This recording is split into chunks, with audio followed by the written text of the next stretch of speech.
So, good morning, everyone. Welcome to Political No Brainer, the podcast where we move past winner takes all politics and into real conversation. Today I'm with United States Senate candidate in Ohio, Todd Achilles, and he is running on the premise that he's going to break the party orthodoxy, running as an independent. And I just wanted to make that introduction because that's my thing. I love that kind of thing where we change everything. And we're sort of seeing that happen, not necessarily in the way we all love, but we are sort of seeing that happen at this moment in time. I'm a little bit concerned about the wrecking ball effect, but Todd, why don't you just jump right in and tell us what your approach is as a candidate and as a future senator for the United States Senate in Ohio? Yeah, absolutely, Coach, and I appreciate it. And by the way, it's Idaho, and everybody makes that mistake between Ohio and Idaho. In fact, I got a New York Times reporter that sent me an email this morning asking for my update from Iowa. I'm like, no, it's Idaho. I got your name wrong. I got Idaho wrong. I apologize, but It's all right, man. we're with Todd Achilles from Idaho, U.S. Senate candidate for Idaho. And I am excited to have him. I've already introduced why. He is running on an enormous task of changing party orthodoxy. And I want to hear about that. Yeah. No, listen, it's good to be here. I appreciate the time and a chance to talk about what we're doing out here in Idaho. So yeah, I mean, I'm running as an independent, and I'm running as an independent because I'm just deeply concerned about what's going on in Congress. I mean, the two-party system just isn't working anymore. It doesn't matter which party's in power. We have the same debt division and dysfunction, and we got to break out of this. And you know, my kind of my defining experience is out of college. I was a tank commander and a platoon leader, and you know, when you have that military experience, you understand what it's like to work on hard problems in a nonpartisan way, right? Nobody gives a damn what your party affiliation is. It's a function of can you do your job and can you work with others, and I think that's really the spirit of why I'm running as an independent, and why what's so important about independence bringing change to Congress. So and when independence is important, but there seems to be a lack of independence, as you know. There seems to be this compliance. So Todd, you come into the Senate, you're elected. We want to have you. We want to elect you. We want Todd there, and and we. But suddenly you get a call from a military contractor that says if you don't sign off on this bill, we're gonna primary you. And primarying people is nothing new. It didn't start with Elon Musk. It's been a they will spend sometimes up to $50 million on a candidate to run against you in the primary simply because you're not doing what they ask. How do Mhm. you battle that? How do you push back on that? And I understand your military experience is going to give you an enormous jump on knowing what to do in hard times, but still in all, they're powerful.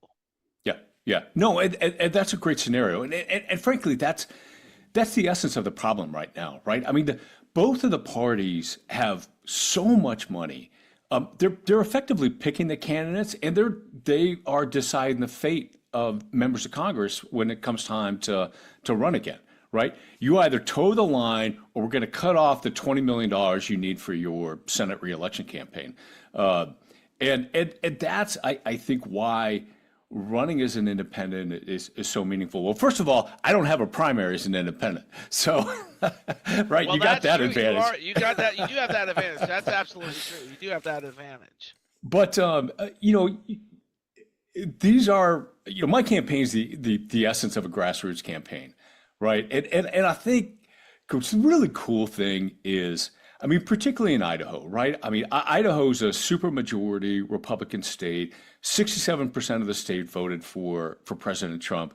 Uh, but when you look at these core Idaho values, uh, we're really independent people out here, right? I mean, you don't live in Idaho for, if you want to, you don't live here for the theater district. Let's put it that way, right? I mean, it's about being out west. It's about living in the mountains. I mean, those are our core values.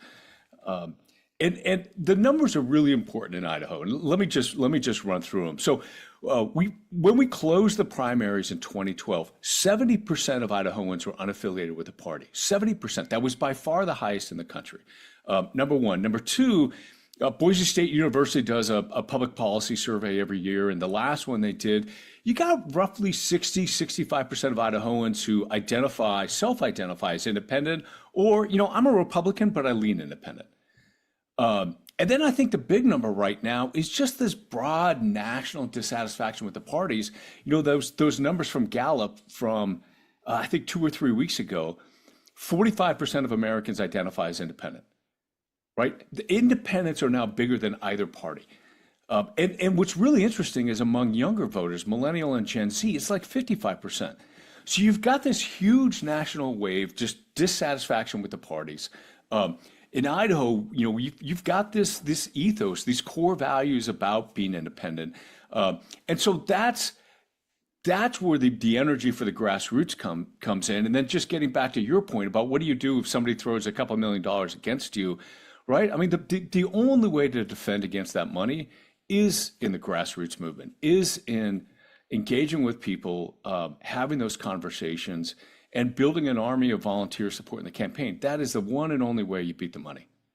Absolutely. And like you said, when you think of independence, right, and you think of the disenchantment, if we will, about both parties have let us down dramatically in enormous ways. So I always use the example because typically the example is Donald Trump. I use the example of President Obama. He ran on the premise that this is called the Unger House. It's a house in the Cayman Islands where 60,000 corporations call home, call up their headquarters. It's a building that may be 20,000 square feet. I may be off on that. Don't quote me on that, but it can't facilitate 60,000 big corporation. And he ran and he called it the biggest tax scam of all. And then he literally got in office and appointed Timothy Geithner and then Jack Lew. So essentially put the fox in charge of the hen house both times. Said he's going to square it up, he's going to settle it, he's going to fix it, and did nothing to do with fixing it. And so as an independent, what is your signature items? What and how do you stand by them? So I'm going to use and I'm not necessarily a dramatic fan. I'm not a fan at all of Donald Trump, but I will say this. He said he would close the Department of Education. Ronald Reagan said it too. Under Ronald Reagan's watch, under 8 years, it grew in size and scope. Donald Trump actually closed it. So what is your signature items and how do you stand by them? I mean, granted, you'll have 6 years to be that senator, to be that guy that does what he says he's going to do. So what are your signature items and how are you going to, under all the enormous pressure, like you said, you don't have the primary, but you do have the issue of raising money towards and having the support. Yeah. No, good question, Coach. And that's exactly it. I mean, that's it is a lot tougher to run as an independent, but I think that's how you drive change. And my two priorities, and I've heard this from Republicans, independents, Democrats all across the state of Idaho, everybody agrees on these two things. Congress is corrupt, right? And the economy is rigged. Now, and in Idaho, there were two different theories on how you fix that. And to your point, 2/3 of Idahoans voted for President Trump because he was the outsider. He's the FDR, their JFK. He's the one that's going to fix this broken system. And I think the shine's kind of coming off of that. But for me, the priority is you've got to get Congress functioning again, right? And if you don't get Congress functioning again, you can't fix the other long list of policy issues. And the theory, our theory on change as an independent is this. So, again, there's 5 of us. We're all military veterans running as independents for the Senate. Osborne in Nebraska, Brian Banks in South Dakota, Ty Pinkins in Mississippi, and Seth Bodnar in Montana, and me. And we've got a text chat going amongst the 5 of us, and we're kind of comparing notes and things like that. But, because the Democratic Party has given up on these small red states like Idaho and the Dakotas and Wyoming, I think the consensus is the ceiling for the Democrats in the Senate is about 48. So right now it's 53 Republicans, 45 Dems, 2 independents. Assume the Dems get their ceiling in the Senate, then it's 50, 48, and 2. And in the Senate, nothing changes. But if 2 out of the 5 of us independents win, it's 48, 48, and 4. Right? The independents become the fulcrum. We deny a majority to either party. And as the fulcrum, we get to set the agenda. We get to define the rules. And the priorities for us is just, break the corruption in Congress and get the institution running again, which means it's time for age limits. and term limits, right? We've got to ban gerrymandering, which frankly is done more in blue states than it is in red states. Do that with proportional representation. And then the big one, we've just got to get money out of our elections. Just the amount of money that's flowing in is just completely corrupting the system. So that's a constitutional amendment that overturns Citizens United and Buckley, and we put some real limits on money in elections, and we eliminate this whole dark money, independent expenditure thing, right? You focus on those big three reforms, then we get the institution running again, like it should. Then I think we could tackle, which is the biggest issue right now, which is this profound wealth inequality in the country. Too many, particularly in Idaho, 60% of Idahoans don't earn a livable wage, man. 60%.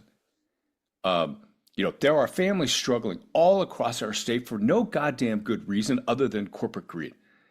And that's what we have to get after. We have to rebuild this economy and just put the middle class front and center. And that's going to be incredible. Something you say, like you mentioned the gridlock. How do we get Congress functioning again? Nothing's happening. Yeah. So when you think of the five of you, I think in the last 50 years prior to this period in time, where the five could have been John McCain, it could have been Ted Kennedy, it could have been a part of that five, could have been John McCain, Ted Kennedy. There was a group of them where compromise was something, where things got done on a compromise level. And where that compromise ended, I really truly believe where the gridlock started was with the Affordable Care Act. I really believe that was where conservatives said, you've just given away the house. You've just taken the family car and driven the dish entirely too hard. This is it. Now you've expanded Medicaid into these enormous proportions. The New Deal has become the New Deal on steroids. And so how do we get back to basics? Like you said, the five of you get into, God willing, the five of you all get elected. You've got this sort of like it's like, what do they call it? It used to be the Freedom Caucus in the House, and it used to be there's some liberal caucus in the House. Now I think. Oh, yeah. Who's the one leading the way? Andrea Ocasio-Cortez. They always use her acronym. Yeah. What is it called? The Squad. The Squad. Yeah. Whenever they say AOC, what is that? Another obnoxious child? I don't necessarily use her acronym, but how do we get past that? Like you said, we get you five in there. Will you really truly stick together? And does that mean towing the line on nothing getting done? And then the other thing too is what's incredible about that is we get back to some great Supreme Court nominees if we've got reason again. And we've had some. Donald Trump is totally disenchanted with all his nominees, and I'm like, you've done a good job, Mr. Trump. When I hear Amy Coney Barrett say, if Trump calls you, what will you think? And she'll say, I think you got the wrong number. I'm laughing at that. But just with that has a lot of long-term effect. How do you guys hold the line on things like that on a Supreme Court nominee that, for all you know, Donald Trump may nominate Pam Bundy for the next Supreme Court nominee? These are problems, and they're realistically, they surface often enough now that they're not just hypothetical scenarios. Yeah, I mean, it's all good questions, Coach, and I think these are the challenges, and I think these are the values that this group of independent veterans brings to the Senate. I served in the Idaho legislature for 2 years. I actually served as a Democrat. I've been registered as a Republican, honestly, in Idaho longer than I've been registered as a Democrat. And I got appointed by the governor to serve a vacant seat in the Idaho House. And I would joke with my friends. I was like, hey, I just got the worst job in the world. I'm a Democrat in the Idaho House. But one thing I really learned is the importance of bipartisanship. You can always find opportunities to collaborate and work with your colleagues, no matter what it is. And listen, there were some of my colleagues where 70% of the things we disagree on, but those 30%, we're on the same page, and we're going to find those opportunities to work together. And bipartisanship is just so important because, all good policy is bipartisan because that's what allows it to withstand each election cycle. And if you don't have that bipartisanship, if you don't have both sides on board, your policies just, you're just waiting until, the party mix changes and it goes down in flames. And I think that's what you bring to the Senate. You bring these opportunities to work together. You focus on consensus issues, and like the national debt, right? I mean, I just saw this morning that we just crossed 39 trillion, $39 trillion. I mean, my opponent has been in the Senate for 16 years. When he got in there, and he claims to be a deficit hawk, it was 10 trillion. Now we just passed 39. We're headed to 40. I mean, what the hell? I had senior roles at Hewlett Packard and T-Mobile. If I had that kind of performance for a public company, my ass would have been out 2 quarters after that, right? I mean, we've just got to bring that accountability back, and we've got to work together on this stuff. And I'll go back to the comment on the ACA. But before the ACA, remember, we had this whole thing about pre-existing conditions. And that's no longer part of the conversation. But the ACA has completely broken the health insurance market. We got over 100,000 Idahoans that have had to drop health care because by eliminating the subsidies. And I think the Dem plan to just maintain the subsidies is a train wreck, right? You can't keep throwing subsidies at a broken market, because the broken market is just going to absorb those subsidies and nothing's going to change. Right, and we really need a parallel track on this, which is keep the subsidies, don't make people drop insurance, but you got to reform this thing. I mean, we need an ACA 2.0. It's well past time. And again, that's the sort of thing where you get folks that want to drive change on the left, folks that want to drive change on the right, and let's sit down and let's solve this thing. Right, let's get to work. So that's a great point. When you take the ACA into consideration, the first thing you said is the pre-existing condition. It eliminated that, right? I always said, and I've always believed until this day, and I probably will never. I'm getting older. I could stand by it till the end of time. The ACA is not the Affordable Care Act. It's the Available Care Act, but it made care available. I literally had a life experience. I had a friend. Basically, he was a friend. He was a regular at a bar. I was a bartender. I was very young. He was diagnosed with a brain tumor. This is many, many years ago. He had to sell every asset he owned. He had to get down to zero to get on Medicaid. It took so long that whatever treatment might have mitigated the effects of this terrible diagnosis, he just died a miserable death. Then came the ACA, which meant he could have enrolled in an insurance program based on his age and gender. That is a good thing. Mm-hmm. That is a plus. Like you said, though, there are certain modifications that need to be done. Like you said, it's breaking the marketplace. One of the things I've said is not only maybe even increase the subsidies, also fund the high-risk corridors. If it's going to bankrupt insurance companies simply because people are taking advantage of the fact that they don't have to have insurance until they really have to have insurance, and if that means a consequential compromise, let's get there at least. Yeah. But let's get somewhere. I've also said this there's a lot of good that can come out of the ACA without just disbanding it. Mm-hmm. And now Democrats, I've believed in my heart that both Democrats and Republicans want it to fail miserably, simply because Democrats want universal health care and Republicans see it as you're no longer chain bound to an employer. If you have a horrible condition and you have an insurance policy with that employer, you've got to stay with that employer if you don't have another insurance option. So the ACA could be something, like you said, it just needs to be reworked if we get back to a Senate and House that can work together. And I'm looking forward to that. So you're with basically 5 other guys. We could call you the squad at this point. We just need to get we need to use a little more military term. Maybe instead of detachment. Detachment unit. Let's call you the detachment unit. I mean, the squad works too, but that's been used. Well, and you really don't want to be the squad. I mean, it's something you'll get misassociated with. And I just love what you're talking about, and I want to hear more. What else do you have in mind for you become Senator Todd Achilles? What else do you have in mind for your? I mean, it's a 6-year term, and you're going to walk in that door with all the. I don't want to call it any certain name, but they're going to be all over you. They're going to say, Todd's got a future. Todd's a bright guy. Todd can appeal to a lot of Americans. They're going to all want you on their side. How do you balance all that and stand by your convictions? My North Star is what FDR said back in the early 30s, which is the role of government is the welfare of the people. That's it. What's become and this has unfortunately happened under both Democrats and Republicans. At the national level, the role of government has become, the welfare of the interest of special interest of big corporate donors. We've completely lost that focus on the people. And I grew up on a family farm in Oregon. Spent 20 years after I got out of the military, 20 years in the tech sector. I had great runs at T-Mobile and Hewlett Packard, running global billion-dollar business units. I learned a lot, but public service still is what makes this country work. My shift from the public sector back from the private sector back into the public sector is all about that. It's getting back to the fundamentals and getting back to public service.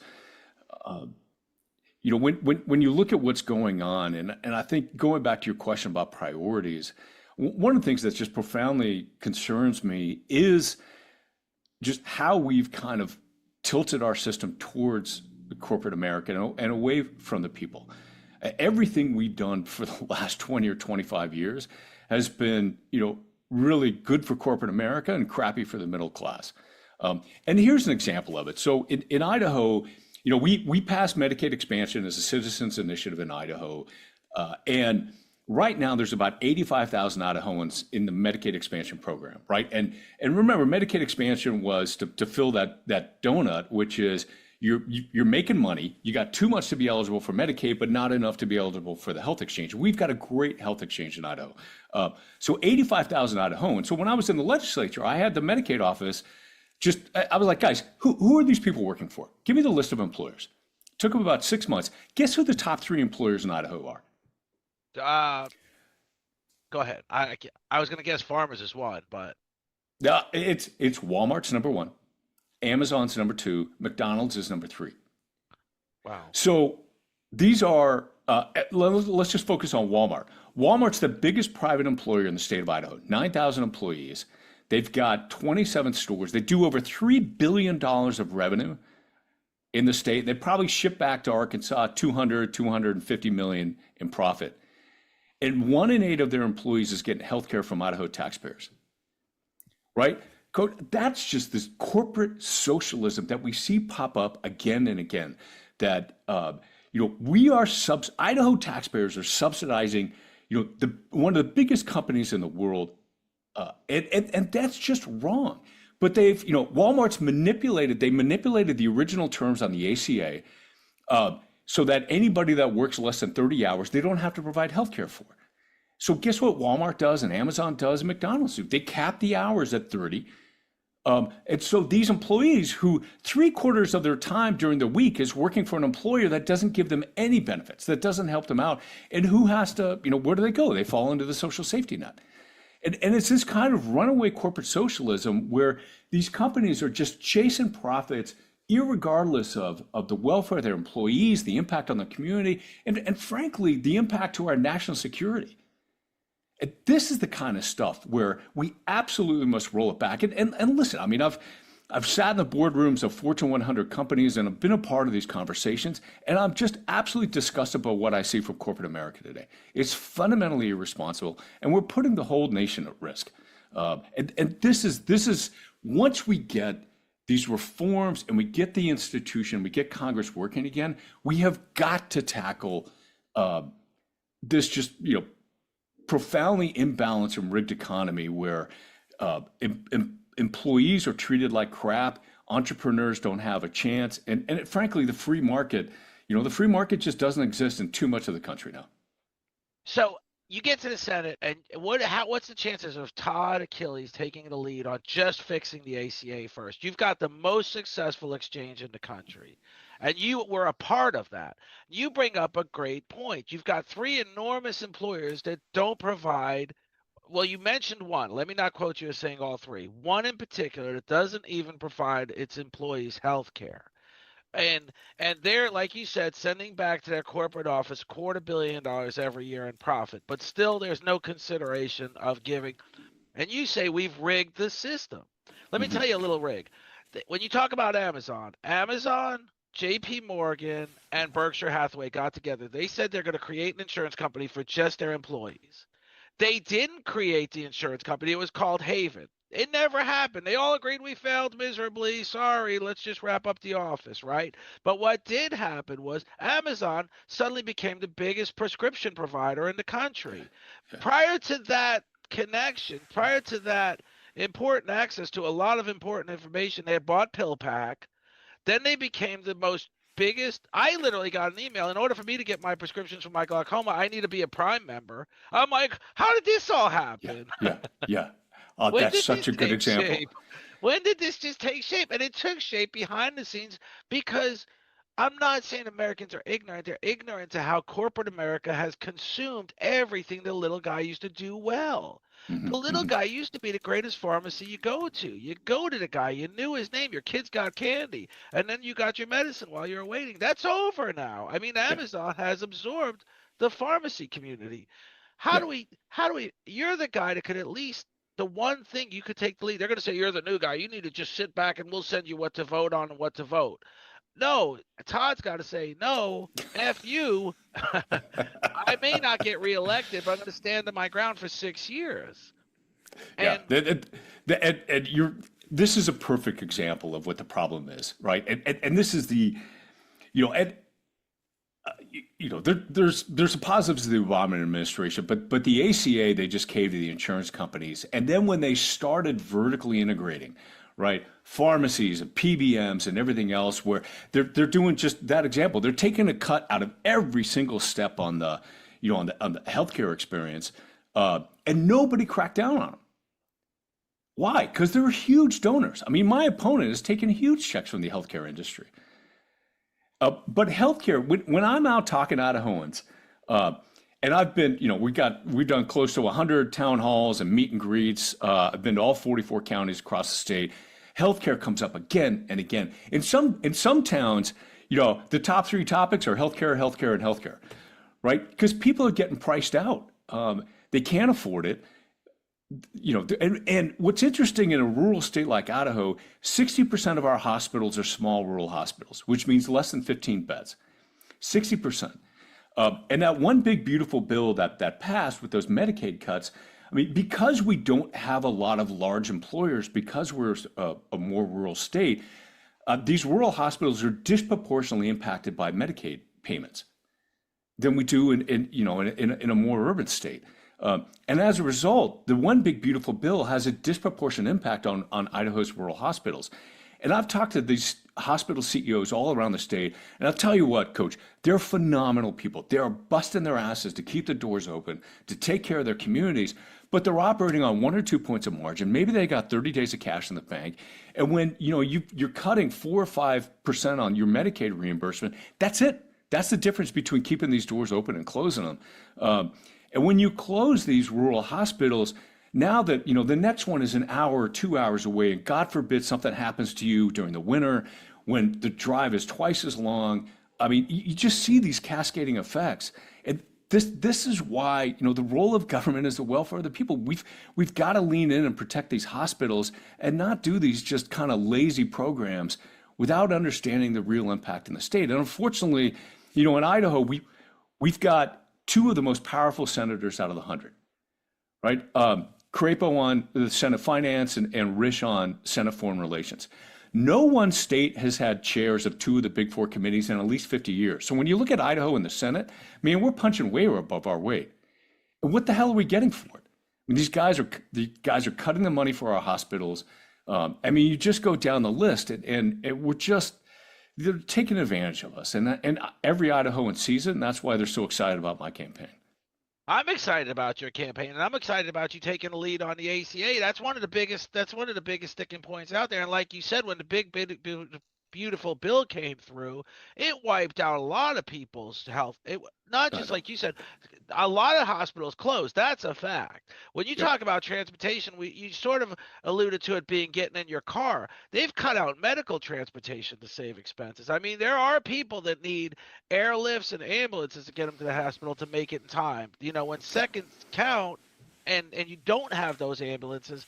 So we've got an enormous problem, and that's a huge deal. And I really want to.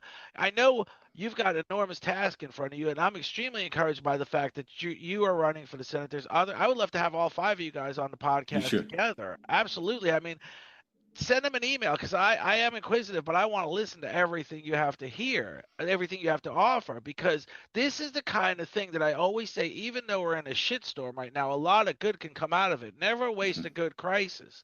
This is a good crisis we're in. This is a big deal we're in. And Americans are ready to embrace change. And they're ready to embrace senators, congressmen, and presidents that are ready to swing the bat really hard and fail miserably at times, but swinging the bat really hard is what we need now. You know, when you talk about corporate America, you've worked for two of the most successful companies. T-Mobile was barely bought up by AT&T. The Obama administration said no to the deal, and they got a $4 billion check for not being able to close the deal. And suddenly T-Mobile became the greatest company of all, greatest Yeah. provider of all, just Yeah. because of that. And I loved That's it. I yeah. loved it. I That's a thought great example, Coach. That's a right. great example of That why was a you got to stop these mergers. why? Why? But But then it flipped and just on the wireless industry. So like when I first got to T-Mobile, the big four represented 45% of subscribers in the country. That's it. There were all these rural and regional mobile operators, and those guys would just fight ferociously for Kentucky or Ohio or wherever they were. Now the big three, because T-Mobile bought Sprint, the big three represent 95% of subscribers. There's no freaking competition anymore. And I'm sure your wireless bills like mine, it's like every month, it seems to go up a couple bucks. And it's there's no pushback.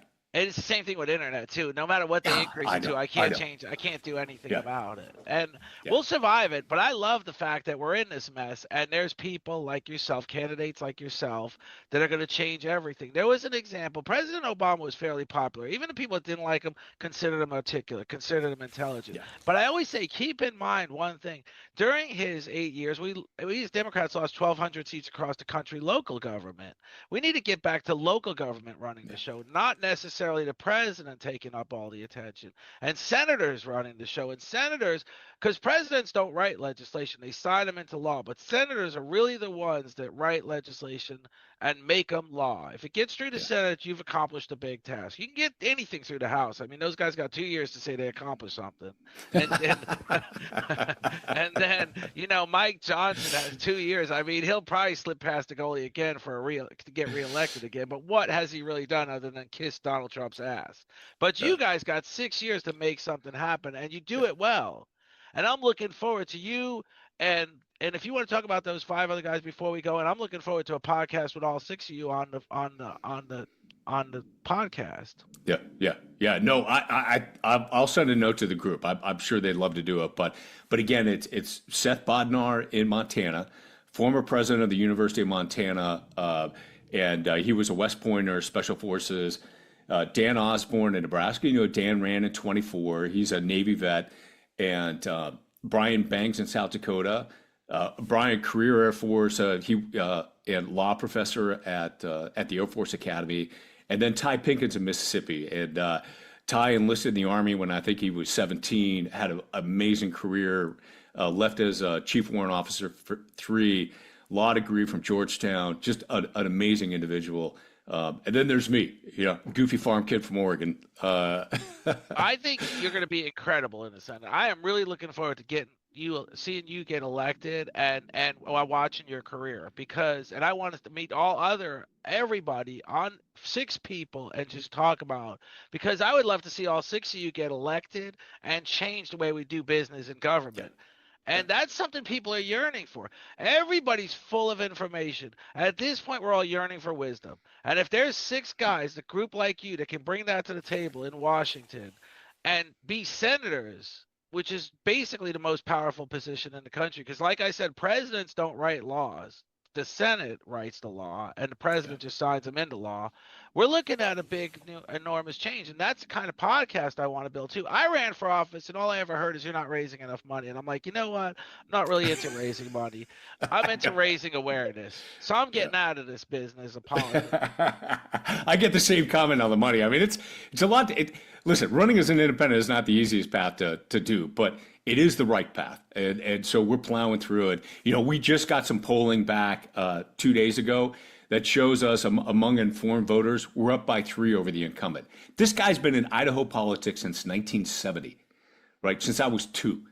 Uh, and it shows us beating him by 3. He's the 4th oldest and 7th richest in the Senate, and no Idahoans like that. So people are pretty fired up about my campaign, and the numbers are backing it up. It's exciting. It's exciting.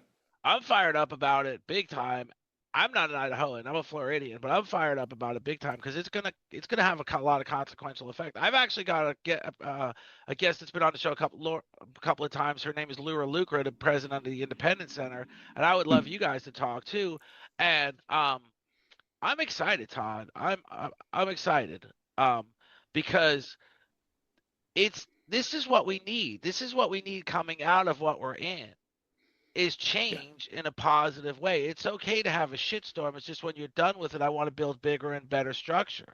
yeah, yeah. And we've just, you know, when I'm talking to folks in these meet and greets and house parties and stuff like this, one of the things I walk them through is just, the history of constitutional amendments in this country, right? So after the 12th Amendment in 1809, and that was the Electoral College and how to select the president, we didn't have no constitutional amendments until the end of the Civil War. So we had this period of roughly 60 years where the country just, we took a header because of slavery, and it took the Civil War, and then right after the Civil War, we had the 13th, 14th, and 15th Amendments, right? Incredibly important to this country, and the 14th Amendment is still used in legal decisions all the time.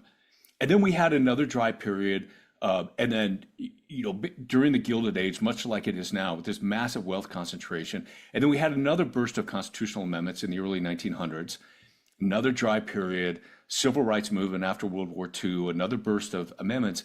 But right now, and if you take the 27th Amendment and you put it aside, which is just kind of more of a procedural one, Coach, this is the second longest period we've been in this country without a constitutional amendment.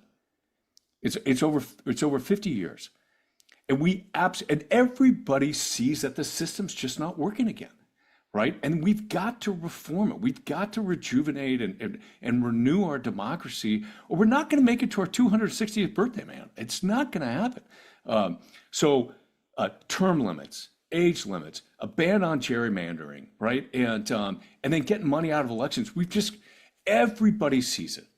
And I could be in the most rural county in Idaho, and I'll have the same damn conversation that I do here in Boise. And that's how we bring this country back together. We make a shared commitment to get this country functioning again, to rebuild these values. I mean, this is still the best system of government in the history of man. We just, it needs a refresh. It absolutely does. I love the fact that you mentioned Citizens United. The Supreme Court ruling that actually got a president to comment about it during a State of the Union address, and a Supreme Court justice who either mouthed the words bullshit or not true, Daniel Yeah, Alito. yeah, And the fact of the matter is, as much as Obama's outraged towards that ruling, he's utilized it to get elected. yeah. He's utilized that fundraising ability to get elected, and he probably encourages candidates across. So when we talk about taking the money out of politics, that's the biggest thing we need to do. When you think about two presidential candidates spent nearly $3 billion on billboards that said no tips on taxes, $3 billion is the Michael J. Fox hasn't even reached $3 billion in their 30 years of existence. And you've got two presidents squandering that in less than 90 days. So Isn't it crazy? it's It's just it's insane. it's sick, and it needs to stop. And that amendment alone, gerrymandering, just let the people vote. Stop moving I know. the county lines to Yeah. get your guy elected. Let's just stop that. And you've got a Hmm. president demanding certain governors do it, and governors saying, yes, sir." And it's just we need to get, like you said, I look at a corporate example. Ford Motor Company invested billions in the electric vehicle. They realized it was a bad idea. They just said, we're writing down this investment. We're going to take a retake on. We're going to do a redo on the whole idea of electric vehicles. America needs to do a little redo here and there. Yeah, Because that's a good way to describe it, Coach. Yep. yeah, they really do. They need to follow corporate America's lead on some things. And I'm Yeah. excited to have you be the champion of that along with. Yeah. So definitely send those notes out. Let's get them on the show. Let's get together. All six would be seven of us, right? Five and you and me. So to be Five, seven, six altogether. Yeah, six there are five altogether. of So us that are there's five of veterans, you, independents. Yeah, and yep. So I'm excited, and I'm looking forward to hearing back from you. If you want, shoot me an email, we'll and do. we'll stay in touch because I'm ready to set that up. You know, I'm excited about being the guy that raises awareness because I'm not the guy that raises money. So I was This told is that enough times. this is awesome, Coach. I appreciate the time, and yeah, let's set this up. It's a great group of guys. I've just every time I get on the phone with them, I'm just so impressed, and we're all doing it for the same reason. And I was a tank commander when I was on active duty. There's four guys in a tank, and it's just in the military, you're just random people thrown together. My loader was from Baltimore. My gunner was from Louisiana. My driver was from South Carolina, and then me, this farm kid from Oregon. But listen, if you can't get together and the crew can't work together, you're dead. And that's the kind of spirit that we need to bring back. We need to work together. We need to find, we need to find a path forward, and we need to work on these hard issues to get this country back on track. We really do, and we need all five of you guys in the Senate. Just sweep the floor and Yeah. start the detachment unit from the in the Senate. The Start the detachment. detachment unit in the Senate because I'm tired of the Freedom Caucus and I'm certainly tired of the squad, which Yeah. I just I'm not necessarily tired of the liberals versus the conservatives. I'm just tired. I don't know that we agree on everything. We agree that it's time to come to some agreements. Yeah. And I'm just ready for that with some logical people, a military guy that I have Lieutenant Colonel Jonathan Lapido on this show often, and his experience as a 30-year, retired as a 30-year guy, Lieutenant Colonel, it was incredible. It gave him a Yeah. lot of experience to succeed in life. And Yeah. that's what we Yeah. need in the government. Yeah. That's exactly what we need. Uh, Yeah, and we can't get it soon enough. So this is why I think this 26 is so exciting because folks are ready. Folks are tired of the parties. They're tired of the division. They know there's more that unites than divides us. And even in Idaho, I've done I've done some town halls in some rural areas where it's 90% Republicans in the room and a handful of Dems and some independents. Man, and we're all singing from the same hymnal. We're all on the same page. We're all talking about what's important for the country, and that's what people want to see more of. Absolutely. And what's important for our kids, that's what's really Yeah. important, is Amen. getting it together for them to walk into a system that works. Yeah. Amen. Thank you so much, Todd. You've been incredible. Todd Achilles, Senate candidate for Idaho. I'm looking forward to him winning. I'm looking forward to hearing more from him during the campaign and his four other candidates that we're going to get all together on this show. And we're going to talk about solutions, not just bicker about the things we disagree on. We're going to agree that it's time to come to some agreements. Appreciate it, Coach. Thanks for the time. Thanks, Todd. Talk to you soon. Thanks. All Bye. right.